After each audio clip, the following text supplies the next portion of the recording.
ചാക്കളൊക്കെ കൊടുക്കും.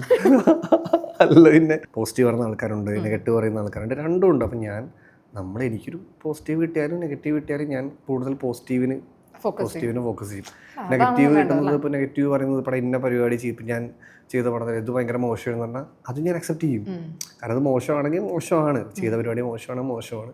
പിന്നെ ആളുകൾക്ക് നമ്മളെ ഇഷ്ടമില്ലാത്ത നമുക്കൊന്നും ചെയ്യാൻ പറ്റില്ല. ഇപ്പം ഞാൻ എക്സാമ്പിൾ പറയാം. ഇപ്പോൾ റീസെൻ്റ്ലി ഇപ്പം ഓരോരുത്തരെ നമ്മൾ കമൻറ്റ് ബോക്സ്, ചില ആൾക്കാരെ കമൻറ്റ് ബോക്സ് വായിക്കുന്നതാണ്. ചുമ്മാ ഇത് തെറി വിളിക്കേണ്ട ആരെങ്കിലൊക്കെ എന്താ ഒന്നും ചെയ്തിട്ടുണ്ടാവില്ല, പ്രത്യേകിച്ച് വെറുതെ. അതായത് എന്തിനാ ഈ തെറി വിളിക്കുന്ന റീസൺ പോലും ഉണ്ടാവില്ല. അവൻ്റെ അഹങ്കാരം കണ്ടോ, അവൻ്റെ അഹങ്കാരം ഒന്നും അപ്പോൾ അവർ നടന്നിരുന്ന ആളായിരിക്കും. അപ്പം അങ്ങനെ ഒരു പ്രവണത ഇപ്പം ഞാൻ കാണുന്നുണ്ട്. അപ്പം ഞാനിങ്ങനെ എന്തിനാണ് ഇവർക്ക് ഇതുകൊണ്ട് എന്ത് ബെനിഫിറ്റാണ് കിട്ടുന്നത്, അല്ലെ എന്ത് സുഖമാണ് കിട്ടുന്നത് എന്ന് ആലോചിച്ചിട്ടുണ്ട്. അതൊരു ഭയങ്കര മോശം പരിപാടിയാണ്. ഇൻ കേസ് ഉണ്ണിയുടെ മുമ്പിൽ ഇങ്ങനെ ഒരു നെഗറ്റീവ് കമന്റ് ഇട്ട, അതായത് ഒരു ആവശ്യമില്ലാണ്ട് ജസ്റ്റ് തെറി വിളിക്കുന്ന ഉണ്ണിയുടെ പോസ്റ്റിലോ അല്ലെങ്കിൽ റീലിലോ കമന്റ് ഇട്ട ഒരാളെ നേരിട്ട് കാണാൻ ഒരു അവസരം കിട്ടിയെങ്കിൽ ഞാനാണ് അയാളെന്ന് വിചാരിക്കുക. അങ്ങനെ കൊടുക്കും. അല്ല പിന്നെ